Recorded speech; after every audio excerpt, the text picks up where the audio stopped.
I hope you people are doing well, preparing well.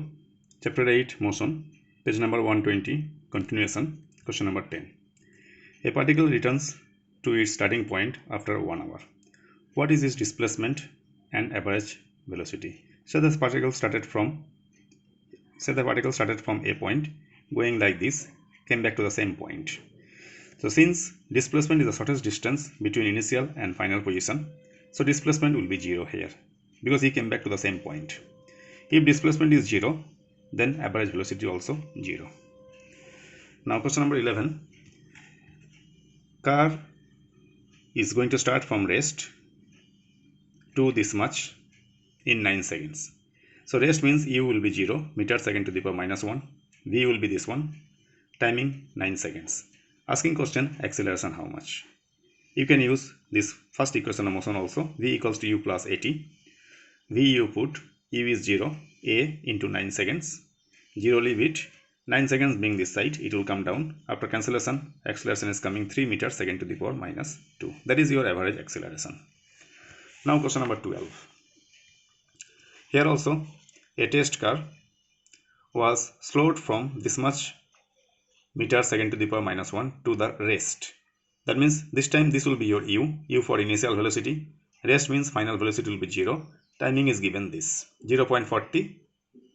After decimal 0 is useless, so you can keep 0.4 seconds. Now question, what is acceleration? Second question, distance. So acceleration, you can use this formula also, which we used earlier, v minus u by t. V is 0, u is 50 by this one.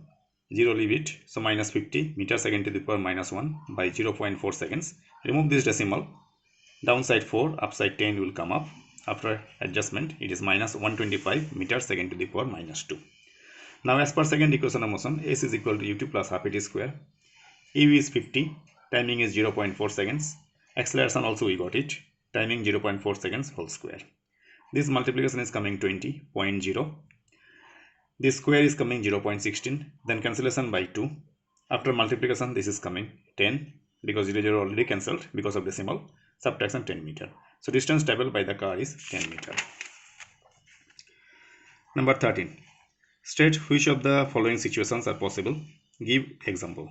An object with a constant acceleration but with a 0 velocity. It is possible when the ball is thrown up at maximum, then its velocity will be 0 but acceleration remains constant.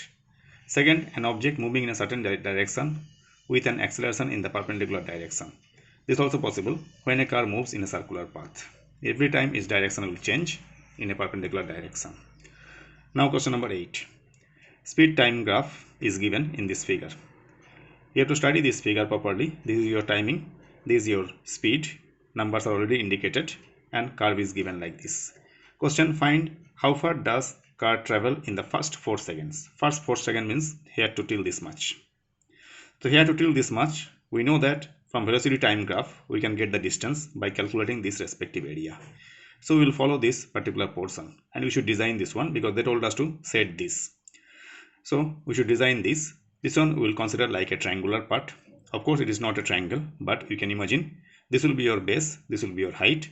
So area will be half into base into height. In a rough you calculate, it is coming out 12. So first answer will be distance covered by the car in first 4 seconds will be 12 meter. Second question, which part of the graph represents uniform motion? Here uniform motion means direction because it is going on a straight path A to B. That's why I wrote here motion of the car is from A to B. That is from 6 seconds to 10 seconds. Now question number 14. An artificial satellite is moving in a circular orbit. Radius is given. Calculate the speed if it takes 24 hours to revolve around the earth. So radius this much, distance 2 pi r because it is moving along a circular path. So 2 pi r is the formula. Pi you will put, this is your radius. After multiplication, this is coming out. After division, this is the result. Timing is given 24 hours. Timing is given 24 hours. Then asking question, speed of the satellite. The speed will be distance by time. Distance is this, timing is this. After division, this is the answer. With this, I am going to conclude today.